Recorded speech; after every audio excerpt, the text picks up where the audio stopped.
Hi, everyone. Hey, I just wanted to talk to you today about maybe a little bit of a different subject, but on the idea of kind of, the way that we as officers in the United States military, and I don't want to mean just officers, but uh, uh, soldiers, sailors, airmen, Marines, and people who serve in the military kind of look at their service and the attitudes that you have and the values that we hold as important to us. Now, the reason why I think this is so important for those of you listening today on this podcast is that uh, you if you're applying for wherever it's a service academy or an ROTC scholarship, you may not have any background in the military, or your parents may not have any experience. You may not have a lot of friends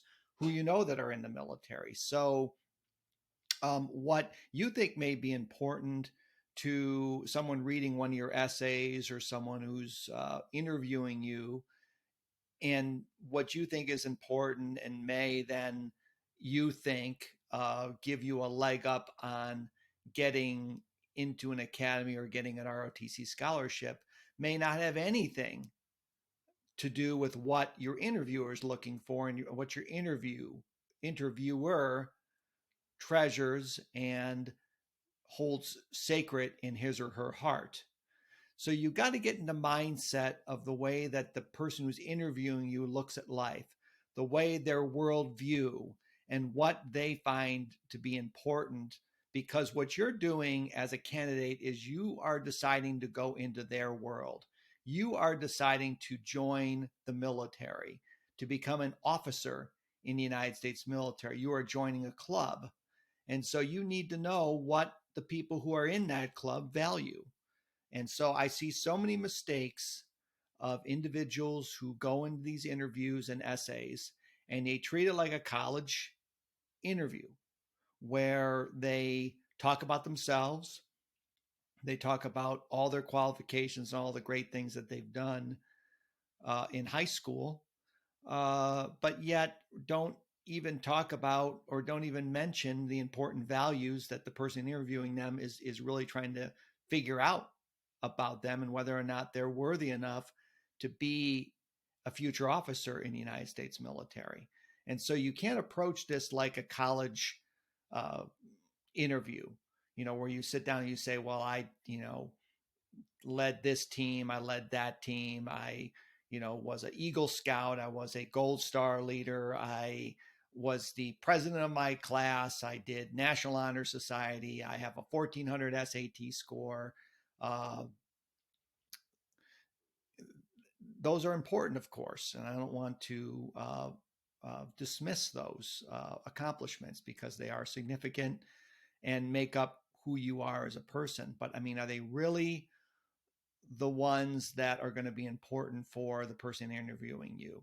And I'd argue that that they're going to know those things about you already. They're going to have your application in front of them. They're going to know that you've gotten that certain score and that you've led these people in a certain way. And they may even ask you some questions where you can talk about that. But you're going to want to talk about the values that are important for the military and for officers in general. And I sort of boiled them down to four things plus one thing that I always like to emphasize. So the four things are duty, doing your duty, fulfilling your obligations. So duty. Second one is respect. Three is selfless service. Four is honor and integrity. And then I'm going to throw in a fifth one, which is teamwork and being a member of a team. And so what I want to do is sort of talk about each of these values and why they're important.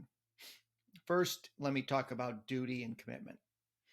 So when you go into the military, and you accept that academy appointment or ROTC scholarship, you're making a commitment. You're making a commitment to the ROTC or Service Academy program. You're making a commitment to sticking out those 4 years. And then when you go into the military, you're making a commitment to serve 4 or 5 years in the military. So you're talking about making a commitment to the next 10 years of your life, 9, 10 years of your life in the military. So how much are you committed to that, to seeing it through, to going and getting over obstacles and not giving up?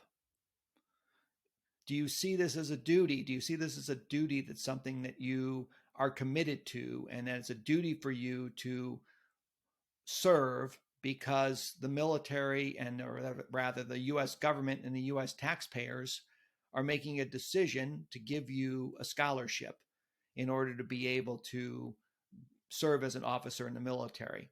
So how much are you committed to doing that? So when you're asked that, or you reaffirm that in your interview, your response to the interviewer should be, you'd have to kill me to get me away from Army ROTC or Air Force ROTC or the Service Academy.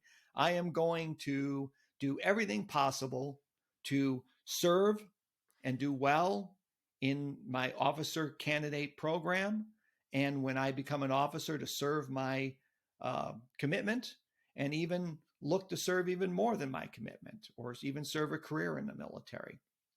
So how committed are you? Always reaffirm this duty and commitment, sticking to things, and understanding that it's not just about you, but it's about the trust that the military's put in you and the money that they put into you with this scholarship to be an officer, and what a huge honor that is, and that you owe it to be committed to this. And it's not about you, it's about your service to your country. So that's duty and commitment. Respect is the second one. Respect. We got some problems here in the US with people respecting people who don't look like you. Okay, we got problems with that in this country, and we got problems with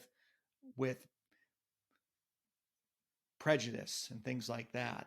So do you treat people with respect? Do you treat people as you want to be treated, or as they should be treated? Do you understand that when you go into the military, that you're going to be dealing with people that have different viewpoints, that have different upbringings, that don't look like you? You're all part of the same team, right? And so when you go in front of these interviews, you definitely want to talk about that. You want to talk about, maybe some circumstances where you've shown that respect to others, where you've had experiences where you've, met other people or dealt with other people, and of other people of other viewpoints, men, women, other different ethnicities, different orientations, whatever that is. And do you see people as people that can be members of your team, that they can be, people that are going to be, that you're going to be serving with, and that you're going to have to rely on at times to perhaps watch your back, or even, save your life in a combat situation. So you got to respect others, and you got to respect the diversity that this country has, and respect the fact that people bring their own signature skills to the table and viewpoints that makes the military a better place. And so you need to reaffirm that in your interview, that you have respect for others and be able to bring out those kind of attributes. Third one is selfless service. And this really gets, I think, back to the duty and commitment thing, is basically putting the welfare of the nation, the Army, and your subordinates before your own.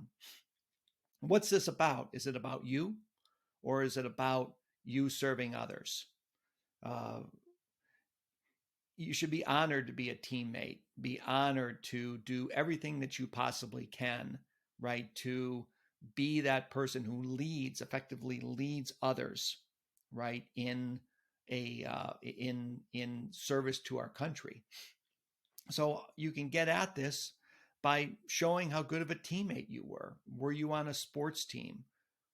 where you had to maybe sacrifice your own personal goals in order to be able to see the goals of others and see your teammates succeed? Is there examples of where you've exercised selfless service in high school, that you volunteered, it wasn't all about you, but it was about service to others? Because that's what you're going to be doing in the military. You're going to be serving others, because U.S. citizens, the mothers and fathers, are putting their sons and daughters' lives in your hands as an officer. And they want to know, when they're doing that, that the officers that are appointed over their sons and daughters are not out for themselves, but have the best intentions for their son and daughter, for the mission of the United States Army and the mission and the Navy and the Air Force and the mission of the country in general, and that these officers will care for their sons and daughters, care about them, care for your soldiers, care for your sailors, care for your airmen and Marines. There's a book by Simon Sinek called Leaders Eat Last. And that's, when I was an Army officer, you always made sure that your soldiers ate first, that they got what they needed, right? And then you worried about yourself last. And that's really what it's all about. It's about, showing that concern. And believe me, the soldiers or airmen or whoever underneath you, they can spot a phony in a second. They can spot a person that's out for themselves in a second. And they know the officers that are looking out for them, that care about them, and realize it's not about the officer, but it's about the mission, and it's about taking care of them, right? As members of the team, as your teammates. You don't throw your teammates under the bus, and you are selfless. So it's not about you, right? So you need to put that into your interview or your essays, that it's not about you, it's about others, and it's about serving others. Next, or the fifth one, is honor and integrity. West Point and the other service academies have a motto for the honor code. It's called: "A cadet will not lie, cheat, or steal, nor tolerate those who do." So we expect in the military that officers will be honorable, that officers will give their word, that their word is their bond. And so, are you a person of integrity? Are you a person of honor? When someone asks you that question on an interview, you better have a answer for them, and an answer maybe that an example in your life where you've shown that. Because if you don't have an example of a time that you've been challenged with your honor and integrity, then I'd argue that you haven't maybe lived a life of challenge so far. Because I can tell you, get out in the real world, you're going to be challenged with honor and integrity. So have an example of one maybe where you could have cheated and you didn't. One where you maybe talked a friend out of cheating. Maybe you stuck up for someone who's being bullied in school, and you had issues with your peers because they didn't like you sticking up for somebody else, but you were doing the right thing. What's an example of when you've done the right thing? Think about that, and think about, those times there where you took the harder right rather than the easier wrong, because that's what it's all about in the military, is taking the harder right rather than the easier wrong, and not accepting a half measure when the full measure is due. So think about that, and think about when you've exercised that honor and integrity. And believe me, you may say, well, it wasn't that much of a thing that I did in high school. It was, just not a very, very big thing that I did by not cheating on that test or something like that. But exercising those small honorable things now are going to make that difference when you're faced with a more challenging honor or integrity situation? Are you going to make the right decision? Are you going to make the honorable decision? It's sort of like an honor and integrity muscle. You know, you got to exercise that muscle, and you work with kind of smaller weights. And then one day when you have to lift that big weight where there's that big integrity or honor issue, you don't fall down. You're able to lift that weight, right, and make the right decision. So honor and integrity, officers are required to do that. And I'd say the other thing is, you know, if you're not honorable as an officer, why should your people underneath you be honorable? They're looking to you. You're in a fishbowl as an officer. So you better be honorable, because if you're not, or if there's questions about that, your subordinates are not going to be honorable. So there's concerns about that too. So think about that. And then I think, you know, in the end, this is kind of my extra one, but teamwork. To me, that is the number one thing, is that it goes back to the selfless service, goes back to duty and commitment. To me, you know, everything in the military is about team. It isn't about you. It's about the team. I don't care if you're a pilot and you're flying your own aircraft. There's people that are taking care of that aircraft. There's no way you're going to fly that aircraft unless you've got a whole crew helping you out. If you're a platoon leader in an infantry platoon, you're one person as a member of a team. And believe me, you're not going to be able to function alone. If you look upon life and other people as a bunch of flunkies that are just there to serve you, then we don't need you in the military. You know, you need to be a person who sees other people as, you know, teammates, as people that bring a lot to the table, and that it's an honor for you to lead these people. And you're a member of a team, and it's all about the team, because nobody ever gets anything done by themselves. You know, the Rambos and the those people, that's a military myth that that's Hollywood. It's not how it happens. I mean, it's everything is done as a member of a team.